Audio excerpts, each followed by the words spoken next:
Hello friends. आज के इस वीडियो में हम बात करेंगे हार्ट अटैक की, जो कि एक बहुत डेंजरस और जानलेवा डिसीज़ होती है। पर ईयर कई सारे लोग इस डिसीज़ से मरते हैं, इसलिए ये बहुत एक सीवियर डिसीज़ है जिसे मायोकार्डियल इन्फार्क्शन भी बोलते हैं। वही अगर हम साल 2022 की बात करें तो हार्ट अटैक से लगभग 32,000 लोगों की डेथ हुई थी। तो आज के इस वीडियो में हम देखेंगे हार्ट अटैक क्यों होता है, क्या रीज़न है इसके आने के, क्या कारण है और इससे बचा कैसे जाता है। तो सबसे पहले बात करते हैं हार्ट अटैक मतलब मायोकार्डियल इन्फार्क्शन, वही इसे हिंदी में कहते हैं दिल का दौरा। तो इसके डेफिनेशन अगर हम देखें ये क्या होता है, तो the condition in which the supply of blood to the heart is suddenly block. Heart दिल दिल तक खून ना पहुंचना, इसके कारण हार्ट अटैक आता है। अगर कोई कंडीशन है जिसमें आपके हार्ट तक ब्लड नहीं पहुंच पा रहा है तो उस कंडीशन में सडन एक्यूट पेन होता है चेस्ट में, उसे हार्ट अटैक बोलते हैं, जिसके कारण तभी डेथ हो सकती है। तो जब ब्लड हार्ट तक नहीं पहुंच पाता या फिर जितना ब्लड चाहिए हार्ट को उतना नहीं पहुंच पाता तो उसके कारण हार्ट अटैक आ सकता है। तो चलिए अब वो कारण जानते हैं जिसकी वजह से हार्ट अटैक होता है, मतलब कि जिसके कारण हार्ट तक ब्लड नहीं पहुंच पाता या फिर जितना हार्ट को चाहिए उतना ब्लड नहीं पहुंच पाता।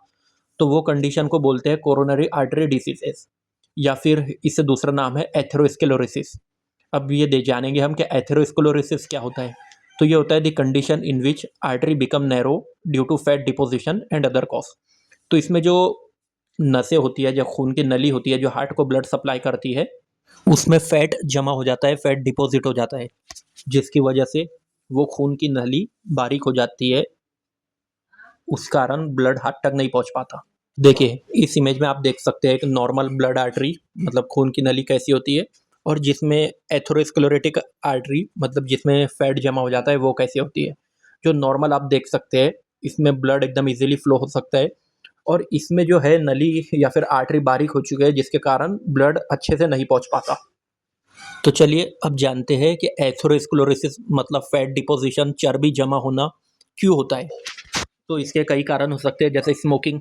अगर कोई पर्सन बहुत स्मोकिंग करता है, सिगरेट पीता है, तो उस कारण एथेरोस्क्लेरोसिस हो सकता है। दूसरा हाई फैट डिसीज, जो बहुत ज़्यादा ऑयली चीज़ें खाता है, फास्ट फूड कंज्यूम करता है, उसमें भी एथेरोस्क्लेरोसिस हो सकता है।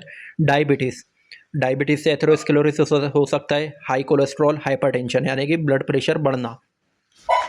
तो देखिए स्मोकिंग, स्मोकिंग जो है वो ब्लड वेसल को डैमेज करता है, जिसके कारण ब्लड क्लॉट होने के चांसेस बढ़ते हैं, और डैमेज की वजह से एथेरोस्क्लेरोसिस यानी कि फैट डिपोजिशन होता है। जो दूसरा रीज़न है एथेरोस्क्लेरोसिस का वो है डायबिटीज़ मतलब शुगर। डायबिटीज़ भी क्या करता है, ब्लड वेसल को डैमेज करता है, जिसकी वजह से ब्लड क्लॉट फॉर्मेशन होता है, मतलब कि एथेरोस्क्लेरोसिस होता है। उसी स्मोकिंग की तरह ही डायबिटीज़ भी में भी एथेरोस्क्लेरोसिस हो सकता है। उसी तरह ब्लड में हाई कोलेस्ट्रॉल लेवल होना। कोलेस्ट्रॉल दो टाइप का होता है, H D L, L D L. H D L को गुड कोलेस्ट्रॉल बोलते हैं और एल डी एल को बैड कोलेस्ट्रॉल बोलते हैं। तो अगर एल डी एल इंक्रीज होता है, जो कि आप देख सकते हैं इमेज में, जिसके कारण आप देख सकते हैं फैट डिपोजिशन हो रहा है और एथेरोस्क्लेरोसिस की कंडीशन हो रही है, आप हाई कंडीशन वाली इमेज में देख सकते हैं। उसी तरह हाई ब्लड प्रेशर मतलब हाइपरटेंशन में भी artery wall, blood vessel damage होती है, जिसकी वजह से एथेरोस्क्लेरोसिस होता है। और एक और जो रीज़न होता है वो है ओबेसिटी मतलब कि मोटापा। इसके कारण भी हार्ट अटैक आ सकता है, क्योंकि इसके कारण फैट डिपोजिशन ज़्यादा होता है आर्टरी में, जिसके कारण हार्ट अटैक आता है। चलिए तो अब बात करते हैं सिम्टम्स ऑफ हार्ट अटैक।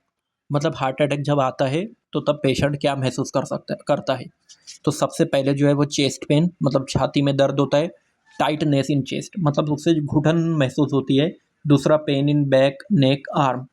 उसके दर्द जो है वो चेस्ट से होता हुआ उसके आर्म यानी कि हाथ, बैक, पीठ और गर्दन यहाँ तक फैल जाता है। और जो चौथा है सडन डेथ मतलब तभी तुरंत मौत हो जाती है पेशेंट की। तो अब हम देखते हैं कि इन कंडीशन से मतलब हार्ट अटैक या फिर हार्ट रिलेटेड डिसीज, इन सब से बचा कैसे जा सकता है। तो सबसे पहले स्टे एक्टिव मतलब ज़्यादा एक्सरसाइज किया करें, फिजिकल एक्टिविटी ज़्यादा किया करें। दूसरा फॉलो अ हेल्दी डाइट, ज़्यादा वेजिटेबल्स खाया करें, फास्ट फूड को, जंक फूड को, ऑयली फूड को अवॉइड करें, मतलब कि पिज़्ज़ा, बर्गर, इन सब को अवॉइड करें और हेल्थी फ्रूट्स या फिर वेजिटेबल्स खाएं। उसी तरह treat heart related conditions, avoid drug and alcohol. आपको इन सब चीज़ों से बिल्कुल दूर रहना है। Manage stress, manage weight, weight आपको मैनेज रखना है। वेट इसका बहुत बड़ा फैक्टर होता है जो आपको कंट्रोल में रखना है, और आपको अपनी स्लीप मैनेज करना है। तो ये थे वो फैक्टर्स जिसको फॉलो करके आप हार्ट डिसीज से बच सकते हैं। तो चलिए, हमने आपको हार्ट अटैक के बारे में सब कुछ बता दिया। अगर आपको वीडियो अच्छा लगे तो वीडियो को लाइक कर ले और हमारे चैनल को सब्सक्राइब कर ले, ताकि इसी तरह का हम आप तक वीडियो पहुंचाते रहे। और मिलते हैं आपसे नेक्स्ट वीडियो में।